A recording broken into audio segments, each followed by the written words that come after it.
भारत और रूस की दोस्ती कोई नई कहानी नहीं है। ये रिश्ता दशकों पुराना है। कभी रक्षा सौदे के मैदान में, कभी ऊर्जा के सेक्टर में और अब व्यापार के नए मोर्चे पर। लेकिन अब कहानी में एक नया मोड़ आ गया। पुतिन के भारत दौरे के बाद भारत ने एक ऐसा कदम उठाया जो आने वाले वर्षों में भारत रूस व्यापार की दिशा ही बदल सकता है। दरअसल भारत ने रूस को एक्सपोर्ट करने के लिए 300 से ज्यादा हाई पोटेंशियल प्रोडक्ट की लिस्ट तैयार कर ली है। जी हां, रूस के राष्ट्रपति व्लादिमीर पुतिन का हालिया भारत दौरा सिर्फ कूटनीतिक मुलाकात नहीं था। इसके पीछे था डॉलर सिस्टम से बाहर निकलने की सोच, लोकल करेंसी में ट्रेड और सबसे अहम ट्रेड इम्बैलेंस को खत्म करने की रणनीति। पुतिन के जाने के बाद अब भारत की commerce ministry full action mode में आ गई है। न्यूज एजेंसी पीटीआई की रिपोर्ट के मुताबिक भारत ने रूस के लिए करीब 300 ऐसे प्रोडक्ट की पहचान की है जिनकी रूस में भारी मांग है और जिन्हें वो फिलहाल दूसरे देशों से इंपोर्ट करता है। इन सेक्टर में शामिल है इंजीनियरिंग गुड्स, फार्मास्यूटिकल प्रोडक्ट और एग्रीकल्चर प्रोडक्ट और इसके साथ केमिकल प्रोडक्ट्स। यानी रूस का जो इंपोर्ट बास्केट है उसमें भारत सीधे एंट्री की तैयारी कर चुका है।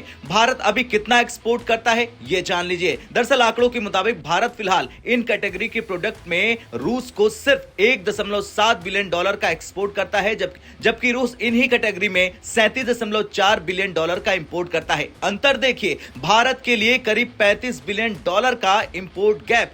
यही गैप अब भारत भरने की तैयारी में है। भारत और रूस दोनों देशों ने तय किया कि 2030 तक द्विपक्षीय व्यापार 100 बिलियन डॉलर तक पहुंचाया जाएगा।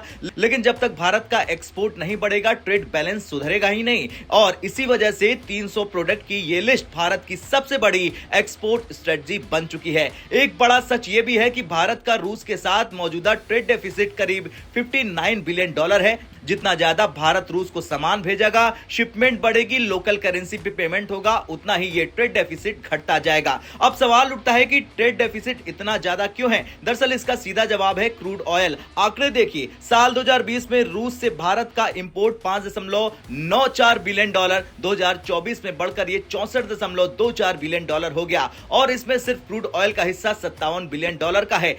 और आज रूस भारत के टोटल क्रूड ऑयल इंपोर्ट का करीब 21% सप्लाई करता है। पीटीआई के मुताबिक रूस के टोटल इंपोर्ट बास्केट में भारत की हिस्सेदारी सिर्फ 2.3% है। यानी भारत के पास रूस में घुसने की बहुत बड़ी जगह मौजूद है। कॉमर्स मिनिस्ट्री ने साफ रणनीति बनाई है उन प्रोडक्ट पर फोकस जिनकी रूस को जरूरत है, उन सेक्टर में एंट्री जहां पश्चिमी देशों की सप्लाई प्रतिबंध के चलते कमजोर हुई है, लोकल करेंसी ट्रेड यानी रूपी रूबल सिस्टम और लॉजिस्टिक और शिपिंग रूट्स मजबूत करना, इंडियन एमएसएमईज को रूस से जोड़ देना। इस लिस्ट से सबसे ज्यादा फायदा होगा इंडियन एमएसएमईज को, फार्मा कंपनियों को, इंजीनियरिंग एक्सपोर्टर्स को और एग्री एक्सपोर्ट हाउसेस को।